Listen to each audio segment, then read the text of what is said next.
Halo semuanya, kembali lagi di vlog Ridho Hanif. Dan kali ini, kalau kemarin kita udah bahas Citroen GS dengan segala quirks and features-nya, nah, kali ini ada mobil yang nggak kalah seru buat dibahas. Memang quirks and features ya nggak sebanyak Citroen GS, tapi ini juga banyak yang menarik ya. Jadi ini Citroen BX 16 TRS Mark I.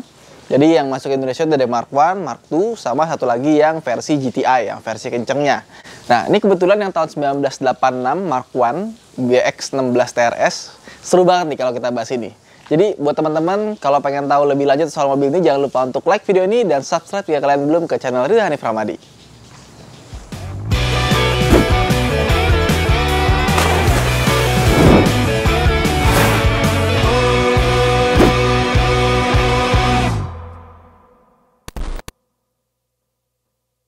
Jadi mobil ini pertama kali di launching itu tahun 1982 menggantikan Citroen GS yang kemarin kita bikin videonya. Tapi uniknya adalah, meskipun dia adalah penerusnya Citroen GS, tapi Citroen GS itu produksinya nggak langsung dihentikan ketika mobil ini meluncur. Jadi di tahun 1985 baru Citroen GS itu dimatikan, dan di Indonesia itu sampai tahun 92 apa 93 ya, saya lupa. Jadi memang Citroen GS itu pernah dirakit di Indonesia, tapi kalau yang versi ini langsung impor dari luar. Jadi waktu itu Citroen itu tahun 1976 itu udah mau bangkrut, tapi diselamatin sama Peugeot, dibeli 90% sahamnya. Tapi sebelumnya 2 tahun yang lalu, Peugeot itu udah beli 30% saham Citroen, biar Citroen masih selamat.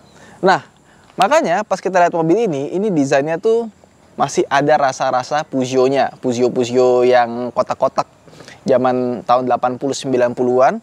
Dan juga dia menggunakan mesin itu sama seperti Peugeot 405. Dia pakai mesin 1600 cc dan ada varian yang 1900 cc untuk yang Mark II, sama ada yang paling kencengnya yang GTI itu 2000 cc. Ini tenaga sekitar 120 horsepower. Tapi sebelum kita bahas lebih lanjut, gue mau ngebahas soal quirks and features yang dimiliki oleh mobil ini. Seru nih, yuk kita mulai. Pertama, dia ini menggunakan basis yang sama dengan Peugeot 405, tapi dia tetap menggunakan hydropneumatic suspension, sedangkan Peugeot nggak pakai. Dan hydropneumatic suspension yang dipakai ini yang versi lebih barunya, sehingga rasanya itu berbeda pas kita coba nyetir. Dia tuh handlingnya lebih mantep, hanya saja kalau soal empuk-empukan, jelas lebih empuk yang varian Citroen GS. Dia ini sebenarnya pakai pelek kaleng, dan dia juga punya dop. Dopnya ini desainnya itu kayak velg racing ya, bahkan lubang-lubangnya ini dibikin item-item kayak gini. Jadi pas kita lihat itu, gue pikir ini pelek racing, pasti deketin, oh ternyata ini pelek kaleng dikasih dop. Tapi dopnya mirip banget kayak pelek gitu. Terus juga dia sama seperti Citroen GS, dia sudah pakai 4 buah rem cakram di setiap rodanya. Mantep ya. Dan kalau misalkan kita parkir, hydropneumatic suspensionnya juga dia makin lama makin turun, makin ceper, terutama bagian belakangnya. Dan kalau kita nyalain, itu dia naiknya lebih cepat dibandingkan dengan varian yang Citroen GS. Kemudian wiper dari mobil ini unik. Bukan karena cuma satu kayak wipernya Datsun, tapi dia punya wiper ini ada selangnya buat washernya. Jadi washer sama wipernya itu jadi satu, mengingatkan kita pada Peugeot 3008 yang kemarin kita bawa pakai buat jalan-jalan ke Klaten ya. Nah ini kurang lebih dia punya sistem yang mirip-mirip, cuma ya modelnya zaman dulu gitu, nggak serapih yang Peugeot 3008. Dan mekanisme dari wipernya ini juga sangat sederhana sekali. Jadi meskipun dia cuma satu, biasanya kan dibikin ini bengkok, terus dia nyapunya tuh sampai ujung mentok ya. Kalau dia nggak, dia bentuknya begini. Gimana ya? Bentuknya begini. Ya seperti inilah pokoknya. Biasanya mobil-mobil itu naruh emblem itu di tengah. Mobil ini ditaruh di samping sebelah kirinya. Agak sedikit aneh memang. Dan kap mesinnya ini enteng sekali karena dibuat dari fiber, bukan bahan besi. Gak cuma itu, kita kesana yuk. Nah, di sini ini juga atapnya besi, tapi bagian sininya nih, ini fiber. Terus bagian pilar C-nya ini bukan dari bahan kaca, tapi ini plastik ya. Sama bagian trunk belakangnya ini juga dari fiber.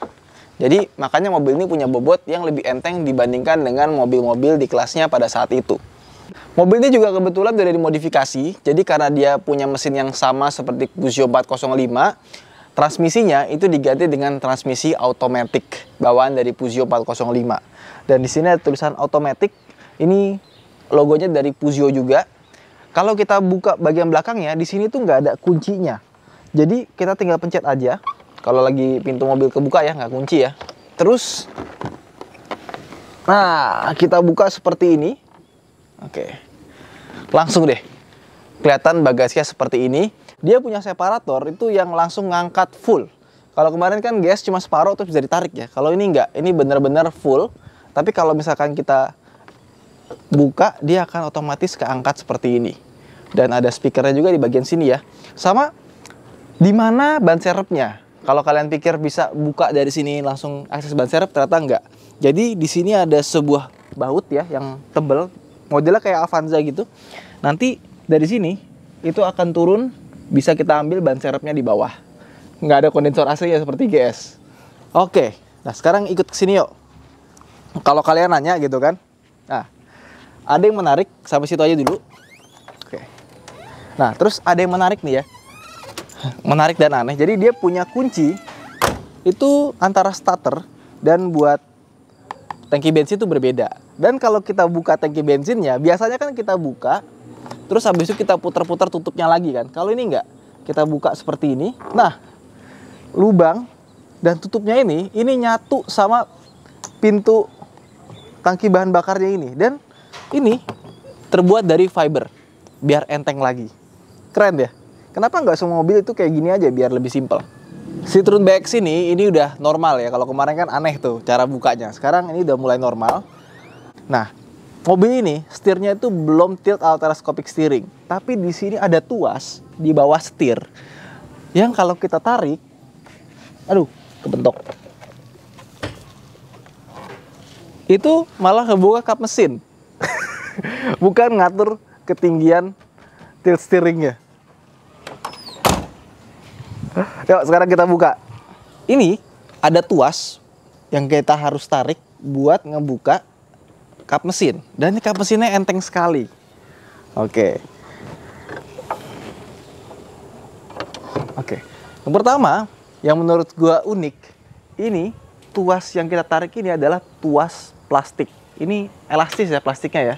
Dan katanya ini cukup awet, jadi meskipun dari plastik dia nggak gampang putus atau patah. Nih, gue udah pertama kali nih ketemu yang kayak gini. Sama nih petangganya, ini dudukannya ini bentuknya itu diselipin ke sini.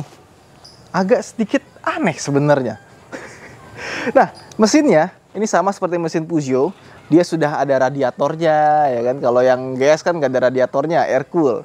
Terus juga kondensor AC-nya ditaruh depan, ya udah mulai seperti mobil-mobil wajar pada umumnya. Apalagi mesinnya sekarang ini segaris sama rodanya gitu. Kalau yang GS kan ditaruh depan gitu, aneh kan. Cuman yang aneh-anehnya tuh dari mobil ini tetap masih ada. Kayak gini. Ini mesinnya itu dibagi dua, dibikin sekat. Karena di sini ada blower buat AC-nya. Jadi blower AC-nya itu posisinya ada di balik kap mesin, bukan di dalam dashboard. Mungkin itu juga kenapa mobil ini AC-nya nggak begitu dingin. Nah terus karbunya ini sudah diganti sama karbu kijang. Kenapa? Karena ya karbu kijang lebih kencang. Nah, terus suspensinya, ini bola-bolanya itu ada di sebelah sini. 1, 2, sama di bawah sini. Ini ada buat aktuator si hidropneumatic suspension di bagian bawah sini. Terus juga tangki hidroliknya ini lebih banyak selang. Karena memang dia lebih advance dibandingkan dengan versi yang GS kemarin yang kita bikin videonya. Udah sih, kayaknya nggak ada yang terlalu aneh-aneh lagi buat dibahas. Ya kurang lebih seperti itu. Dan untuk yang Mark I ini dia belum pakai power steering, masih steering by power. Iya, sekarang kita masuk ke dalam Citroen BX. Pertama yang gue akan komentari, ini kursinya empuk banget dan kursinya tuh rasanya kita kayak masuk ke dalam gitu ya. Ini konturnya itu bener-bener kita rasanya kayak kesedot ke dalam gitu. Nah, ngomong-ngomong soal kursi, biasanya kalau kita mau ngatur kursi, itu recliningnya itu kan adanya di sebelah sini lah ya. Tapi mobil itu beda. Bukan masalah dia diputer atau dia model ditarik. Tapi dia diputer, cuman putarannya ada di bagian depan sini. Aneh. Nggak umum gitu. Udah gitu kalau kita putar gitu ya. Ini kita kedepanin ya. Biar lebih enak buat mendemonstrasikannya. Dia tuh geraknya tuh aneh gitu. Biasanya kan dari sebelah sini dia bakal ngerebah ya. Ini kayak depannya ini kayak sedikit maju, habis itu baru dia akan mundur ke belakang. Nah, udah cuma bisa segini doang. Jadi di sini tuh nggak ada rongganya sama sekali. Ini agak aneh jujur aja. Dan juga desain headrestnya ini juga lucu. Kenapa? Karena dia tiangnya itu cuma satu, bukan dua kanan kiri gitu. Dia di tengah seperti ini. Meskipun headrestnya ini udah agak kempes ya. Ya, jadi model kursinya tuh unik. Dan di belakangnya untuk mobil zaman dulu ini agak jarang yang belakangnya tuh dikasih plastik. Biasanya nih kayak mobil-mobil BMW zaman sekarang tuh belakangnya tuh dikasih cover plastik seperti ini, dikasih cangkang kalau kita bilang mungkin ya. Tapi dia nggak bisa diatur ketinggiannya, sama bawahnya ini nggak bisa diatur tilting ya. Tapi ini kursinya enak loh, bisa pas begitu, bisa kayak kita masuk ke dalam, kayak duduk di sebuah sofa gitu ya. Terus yang lebih aneh lagi, tuas-tuas buat lampu sein gitu nggak ada. Jadi dia pakai namanya model satelit. Sebenarnya Citroen GSA juga pakai model satelit seperti ini. Nah, satelit itu, ini dashboard itu maju sebelah kanan kirinya. Terus tombol-tombol seperti seinnya ada di sini, ya kan? Lampunya ada di sini, ya kan? Di sini tombol dummy, nggak ada fungsinya. Ini buat high beam. Sama sebelah kanan, di sini ada buat wiper, ada buat defogger, ada buat hazard. Dan di sini ada tombol klakson. Mati. Mungkin harus dinyalain. Dan tiap tombol dari mobil ini itu bunyi klik klik klik klik gitu ya. Kayak mobil Audi zaman sekarang gitu. Canggih. Cuma yang gua nggak suka, ini kalau misalkan kita pencet sen gitu ya, terus kita ada belok, kita lurusin lagi, dia nggak otomatis balik. Jadi harus kita pencet sendiri lagi. Jadi kayak kita naik motor. Nah, speedometernya pun juga dibikin aneh. Jangan aneh ya, futuristis kali ya. Nah, pertama desainnya tuh lain dari yang lain. Sebenarnya juga Citroen GS juga ada beberapa macam model gitu, nggak cuma yang kemarin doang. Ada yang model rotary, terus ada yang model kayak ala-ala digital seperti itu gitu kan. Nah, ini juga sama. Untuk RPM-nya dia digital, jadi pakai lampu bisa naik, cuma ini kebetulan rusak. Terus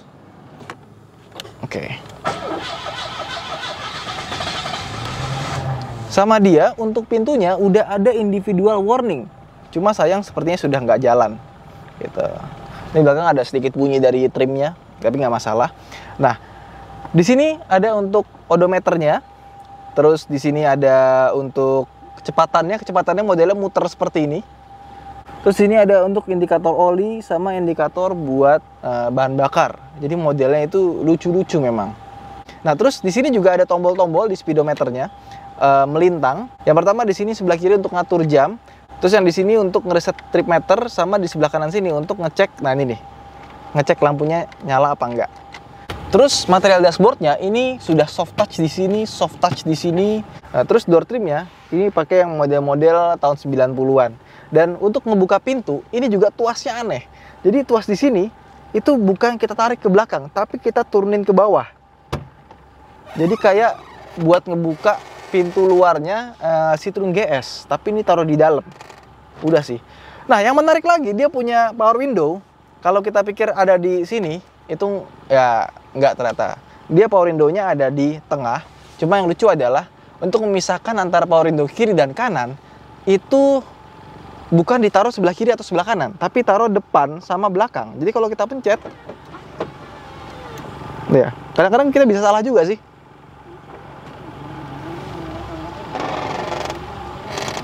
Ya namanya juga Dacia ya. Terus sama buat spionnya, kalau kita atur dari sini, itu yang bergerak itu keseluruhan spionnya, bukan dalam kacanya doang. Bukan kaca dalamnya doang, tapi kita atur di sini dia akan semuanya bergerak. Oke. Apalagi ya? Di sini nggak ada apa-apa. Ini ada buat AC, ini panel AC-nya juga. Sama di sebelah panel AC ini ada asbak. Terus ini tuas transmisi otomatiknya ini dari Peugeot 405. Sama di sini ada radio, tapi udah diganti. Ini ada colokan buat lighter. Sama di sini udah normal dong. Rentangannya udah normal. Sama di sini untuk mengatur ketinggian mobilnya. Kalau misalkan kita tarik ke belakang, oke. Tuh, nanti dia akan naik seperti ini. Wow. Kalau Citroen GS itu dia pengaturannya cuma ada 3. Kalau dia ada 4 level. Jadi yang paling tinggi, nomor 2, nomor 1, sama ada yang paling bawah nih. Ini paling bawah buat yang paling ceper. Nah, turun ya berasa ya. Asik. Yoi. Mantep ini. Gue seneng banget bisa naik turunnya gitu ya. Nah, sekarang kita lagi nyetir mobil ini sambil kita jalan ya, karena kita ada janjian juga sama Mas Wahid. Yang pertama, ya, setirnya ini lebih enak dibanding sama Citroen GS yang kemarin. Kenapa? Karena yang ini lebih tebal, dipegang tuh lebih enak. Sama yang kemarin juga sebenarnya bahannya itu dia pakai PVC seperti ini ya, jadi lembut, bukan plastik keras. Tapi yang ini lebih lembut lagi, jadi meskipun bukan kulit, setirnya dipegang lebih enak. Nah, terus juga desain setirnya itu mirip-mirip sama yang GS kemarin. Cuma kalau yang GS kemarin kan one spoke dan dia tuh kayak ular masuk ke dalam gitu ya. Nah ini enggak, dia nggak masuk ke dalam, nggak ada lubang seperti yang kemarin. Ini setirnya masih kelihatan lebih normal, tapi dia di sininya ada lubangnya, jadi seakan-akan dia two spokes. Dan buat yang nanya kemarin, itu setir kayak gitu goyang-goyang nggak sih? Karena kan penampaknya cuma di bawah sini doang ya. Jawabannya enggak. Jadi kemarin kita coba yang GS sama yang BX, ini setirnya sama-sama solid sih, nggak goyang-goyang, nggak ringkih gimana gitu. Jadi kelihatannya aja sepertinya kita, wah ini kayaknya ringkih nih, tapi ternyata enggak. Terus dia punya model tuas, itu namanya satelit. Jadi kalau kita mau pencet sen, lampu, klakson, itu dia nggak ada tuas yang seperti mobil-mobil pada umumnya yang biasanya begini kan di setir kan. Nah ini tombol-tombol plastik yang menyatu dengan dashboard. Awalnya gue mungkin pertama kali ini kok bingung ya, aneh banget. Tapi setelah dipakai kita akan terbiasa. Kayak misalkan sen itu ada di sebelah sini ya, kita pencet di sini. Entah kenapa ini sennya nggak ada bunyinya, nggak ada bunyi tek-tok-tek-tok-tek-toknya. Sama kalau kita ada belok kanan seperti ini, terus kita lurusin lagi setirnya. Nah, ini sennya itu nggak balik sendiri. Jadi kita harus pencet lagi secara manual, seperti itu. Agak merepotkan sebenarnya. Sama untuk lampu, ini kita putar ke bawah sini. Bukan kita putar, kita tarik ya ke bawah untuk lampunya. Nah, sebelah kanannya, ini nggak kepake ya. Kan kalau sebelah kiri kan lampu sen. Tapi sebelah kanan ini cuma dummy doang, nggak bisa dipencet. Ya, cuma aksen doang biar sama gitu tombol kanan kirinya. Terus klaksonnya ada di bagian sini. Nah suaranya juga sama ala-ala klakson model roti, tapi ini suaranya agak lebih berat. Nah terus di belakangnya lagi ada dua buah tombol. Yang pertama untuk hazard seperti ini, dia akan nyala. Dan yang keduanya adalah defogger. Ya kelihatannya sih futuristik banget memang, apalagi kalau kita lihat speedometernya. Speedometernya ini asli untuk mobil zaman dulu ya. Ini kayak mobil dari masa depan. Bayangin, zaman dulu biasanya kalau kita ngelihat speedometer tuh biasanya modelnya melingkar-melingkar biasa gitu. Tiba-tiba ini datang dengan speedometer yang aneh seperti ini. Dan model gaya-gaya speedometer seperti ini sebenarnya kalau kalian lihat Peugeot 3008, nah itu ada model dial yang seperti ini nih. Yang versi digitalnya. Persis kayak gini. Mungkin inspirasinya juga dari Citroen ya. Oke, sekarang kita lagi jalan di jalan yang cukup rame nih ya. Ini kita lagi 60 km per jam, tapi sebentar lagi ada lampu merah. Ya, pertama kali bawa mobil ini dibandingkan sama yang GS, dia handlingnya lebih enak, lebih mantep, tapi suspensinya nggak senyaman yang GS. Kalau yang GS kan bener-bener kayak carpet ride ya, ini masih ada terasa guncang-guncangannya. Tapi tadi pas kita lewatin rel kereta api gitu ya, perbatasan, perlintasan, wah itu bener-bener enak banget. Karena kan yang di Klaten ini kebetulan agak kurang bagus ya, kereta apinya itu berasa banget kalau kita lewatin, bener-bener gubrak-gubrak gitu. Kalau naik Jimny, naik CR-V itu berasa. Tapi naik mobil ini masih rasanya nyaman, luar biasa. Dan peredam suara dari mobil ini itu udah mulai lumayan. Jadi rasanya udah seperti mobil-mobil modern mungkin yang era-era tahun 2000-an awal kali ya. Meskipun mobil tahun 1986, tapi rasanya dibandingkan dengan mobil zaman sekarang, ini masih bisa di-compare lah ya. Enak. Oke, itu aja mungkin vlog kita kali ini buat teman-teman yang pernah punya atau pernah melihara Citroen BX. Nah, bisa komen di bawah, seperti apa sih rasanya memelihara mobil seperti ini? Kalau menurut gua, mobil ini tuh mobil yang lucu ya. Jadi, mobil tahun 1986, tapi rasa berkendaranya pas kita nyobain nyetir, itu rasanya kayak mobil tahun, let's say 2000-an awal kali ya. Nggak kerasa kayak tahun 90-an. Suspensinya empuk, handlingnya enak, Ya belum ada power steering sih, tapi mantep gitu rasanya pas kita nyetir. Itu aja mungkin vlog kita kali ini. Terima kasih telah menonton. Jangan lupa untuk like dan subscribe di channel ini. Saya Hanif. Sampai jumpa di vlog berikutnya. Bye!